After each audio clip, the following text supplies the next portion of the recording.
여러분 안녕. 제가 인터넷 하다가 어떤 책을 알게 됐는데 책 이름이 사람이 따르는 말, 사람이 떠나는 말이라고 해서 일본 베스트셀러 1위를 한 책이라고 여기 나와서 공유하면 어떨까 싶어서 영상을 켰습니다. 이 책이 굉장히 유명한가 봐요. 저도 이제 책에는 그닥 엄청난 관심이 있지 않아서 이제 지나가다가 이렇게 보는데 좀 도움이 될 만한 것들은 나누는 게 좋잖아요?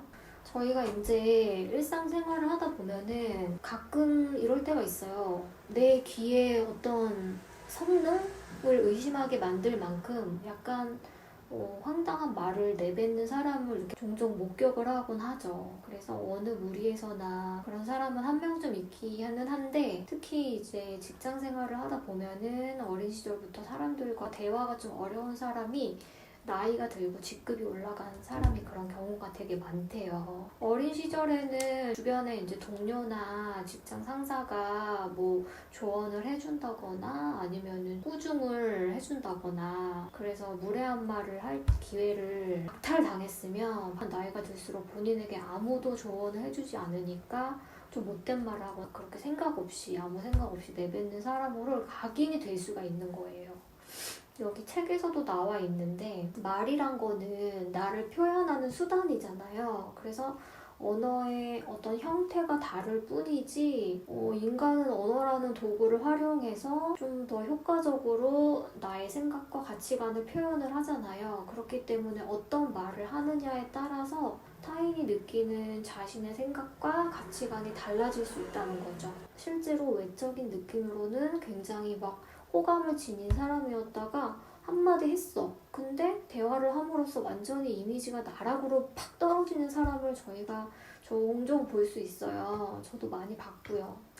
세상 살아가다 보면은 여러 종류의 사람을 만나게 되잖아요. 그래서 이제 겉으로 보기 괜찮았는데 말 한마디 해보니까 이제 다음에 만날 사람은 아니다. 이렇게 생각이 나는 사람들이 지금 머릿속에도 막 스쳐 지나갑니다. 제가 요즘에 되게 말에 관련된 거 예전부터 중요시했지만 요즘에 좀 더 말하는 거를 조심조심해서 하는 거를 좀 재미있어 하는 것 같아요. 이 책을 추천하는 이유는 어떤 사람의 말을 통해서 그 사람의 이미지가 호감에서 비호감으로 바뀌었는지 명명백백하게 확인을 해볼 수가 있고 또 사회생활이나 연애 친구 관계에서 어느 날 가깝게 잘 지내던 사람이었는데 어느 날 멀어짐을 당했다면 그 사람을 탓하기보다는 내 스스로 어떤 문제가 있었는지도 확인해 볼 수가 있대요. 이 책을 읽으면. 그래서 책에 굉장히 관심이 간다.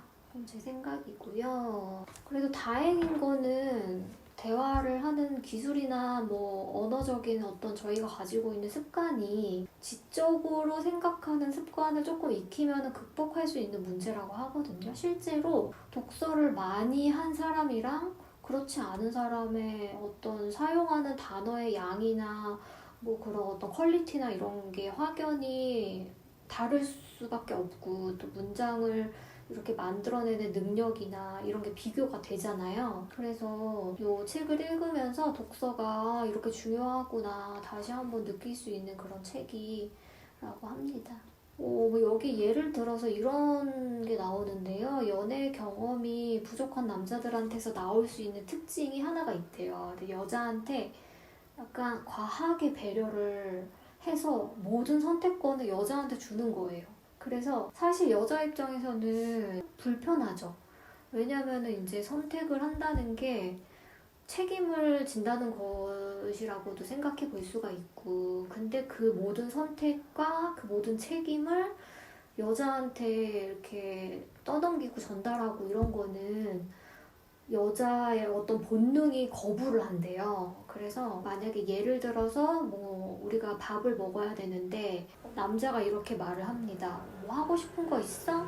자기 하고 싶은 대로 해. 자기 가고 싶은 데 가자. 이렇게 하는 남자보다 내가 여기 알아봤는데 여기 되게 유명하대. 여기 가자. 가보자. 어때? 이렇게 하는 남자가 훨씬 더 매력적이다. 저도 그렇게 생각하거든요. 하고 싶은 거 있어? 너 하고 싶은 대로 해. 너 가고 싶은 대로 그냥 다 하자. 이렇게 하면 짜증나요, 저도. 그러니까 티키타카가 안 되고 나보고 다 하라니. 내가 가서 막 맛이 없고 이러면 기분도 잡치는데 책임도 내가 져야 돼. 그러면 짜증이 나죠. 그러니까 결론적으로는 대화를 통해서 이렇게 하는 것도 좋고, 또 남자가 좀 추진력 있게 나가는 것도 되게 매력적이라고 생각을 하는데, 그런 게 아니면 매력이 없다. 노매력이다. 여기 또 감정 기복에 관한 글이 또 나오는데요. 감정 기복이 되게 심한 사람은 본인이 가장 손해인 경우가 많대요. 당연하죠. 감정 기복이 심한 사람은 사실 본인이 가장 손해죠. 근데 저는 감정 기복이 옛날에는 좀 많이 심했는데 요즘에는 좀 안정적으로 이렇게 좀 스테이블하게 가고 있거든요. 감정 기복이 심해서 감정에 따라서 선택을 하게 되면은 실수가 나오는 경우가 굉장히 많고, 또 감정 기복에 따라서 선택하는 모습을 타인이 그 모습을 보면은 그 사람의 선택의 어떤 신빙성은 매우 하락할 것이다 라고 여기 나와 있네요.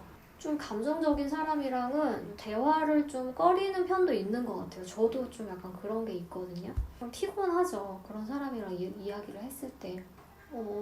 그리고 또 다른 측면으로 봤을 때는 감정적인 사람을 선호하지는 않죠. 비선호하죠. 그 사람을 비선호하는 이유는 간단하죠. 바로 이기적이라고 생각하기 때문이다. 감정은 일종의 현상이다. 내 몸에서 일어나는 현상을 어떤 도덕적 기준이나 사회적 규칙과 예절에 상관없이 표출하는 행위는 상당히 이기적이고 또 비합리적인 행동이라고 생각한다. 그렇게 되어 있는데 맞는 말이죠, 이것도. 여기에 그런 말이 나오거든요. 이분도 그 아는 변호사님을 즐겨본대요. 저도 아는 변호사 완전 광팬이잖아요. 그래서 여기 이렇게 적혀 있는데, 옳고 그름이 없는 착함은 착한 게 아니래요. 완전 멍청한 거래요. 저도 그렇게 생각하거든요. 그건 명언이에요, 명언. 시시비비를 따지지 않고 기준이 없이 하는 어떤 선함이나 그런 거는 누군가한테 피해를 줄 가능성이 되게 높대요. 그래서 좀 따져가면서 하라는 거죠. 행동은 기준이 있어야 되고, 또 삶의 방향, 명확한 자기 가치관에 의해서 정해야 된대요. 하지만 인생을 살다 보면은 물은 물이요 강은 강이다라는 마인드로 삶을 살아가는 사람이 있어요. 또 그런 사람들은 남들이 좀 쉽게 무시하고, 내 가치는 내가 정하는 거고 남이 나를 함부로 하지 않게 만드는 것도 능력인데, 그 누구도 나를 책임져 주지 않거든요. 그래서 남에게 피해를 주지는 않지만 자칫 잘못하면 만만하게 보일 수 있는 어떤 대화 습관을 가진 사람들의 예를 다룬다고 해요, 이 책에서. 그래서 때로는 적당한 어리숙함과 어리석음이 애교로 보이는 경우도 있는데, 근데 그것이 귀엽게 받아들여지는 것도 한때라는 거죠. 그거를 우리는 잊으면 안 된다. 나이가 20대 중반이거나 뭐 적어도 30대 이상이라면 그게 더 이상 애교로 봐주지 않거든요, 사람들이.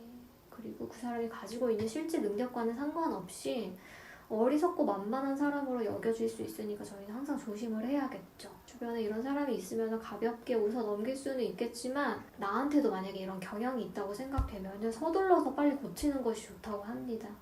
직장에서나 또 사람들 만날 때, 또 친구들 사이에서도 만만한 존재가 될 수 있으니까 이거는 항상 조심하자라는 게 이 책의 목표인가 봐요. 그래서 책을 읽으면 일단은 다양한 생각을 하게 되어 있는데, 또 한 번 생각을 하게 되죠. 뭐 회사 생활, 일상 생활, 뭐 친구, 뭐 동료, 상사 등 뭐 다양한 사람이 떠오르기도 하고, 또 내 스스로가 반성하는 시간도 가지게 되고, 그래서 이 책을 한번 제가 읽진 않았지만 읽어보고 싶은 책 중에 하나다라고 이제 생각이 들어서 공유를 드려봅니다.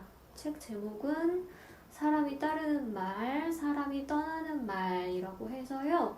히구치 유이치, 이분이 일본 분께서 지으셨대요. 그래서 인간관계를 결정짓는 대화 습관 39가지, 베스트셀러 1위였대요. 여러분 항상 말할 때 조심하시고요. 또 예쁜 말, 고운 말, 아름다운 말 쓰시려고 항상 노력하셨으면 좋겠어요. 저도 마찬가지고요. 오늘 영상을 마무리하겠습니다. 안녕.